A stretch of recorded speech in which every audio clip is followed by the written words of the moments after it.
आपलं नाव काय? माझं नाव आशामती नामदेव शिंदे. ओके, ही कोण आपले? ही माझी मुलगी पुन्हा आणि ते बाजूला बसायचं. वडील. ओके, कुठून आला तुम्ही? वडील आला. ओके, जिल्हा कोणता? परभणी. तालुका? पाथरी. ओके, इथं म्हणजे कशासाठी आला तुम्ही? तिला हृदयविकाराचा आजार असल्यामुळे. ओके, काय करता तुम्ही? मजुरी शेती. शेती करता. बरं, याच्यानंतर काय त्रास होता इथं इथे आणायचं कारण? तिला दम लागत होता, सर्दी होत होती. याच्या आधी तिला कुठे दाखवलं होतं? त्याच्या अगोदर तिला पाथरीला चालूच होतं. परभणीला सोनोग्राफी केली एकदा. औरंगाबादला नेलं, पुण्याला नेलं. पुण्याला तिचं सर्जरीचं ठरलं, पण तिला ताप आला, भीती वाटली म्हणून ती आम्ही कॅन्सल केलं.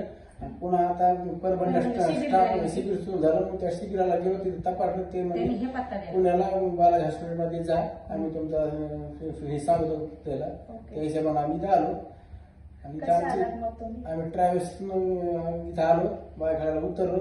इथं पुन्हा येणं आलो टॅक्सीनं. इथं दवाखान्यात सिलेक्ट झालो. ट्रॅव्हल्ससाठी तुम्हाला काय हॉस्पिटलने खर्च दिला होता का? दिला ना.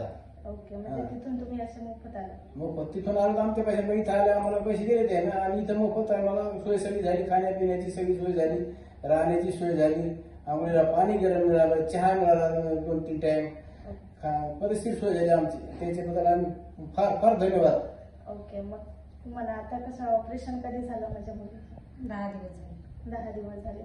मग त्याच्यानंतर काय तुम्हाला मदतीची गरज पडली का? अशी म्हणजे काहीच कमी पडलं नाही तर म्हणजे कसं काय पूर्णाची आम्हाला पाहिजे ते आम्हाला सर्व मिळालं हॉस्पिटलमध्ये.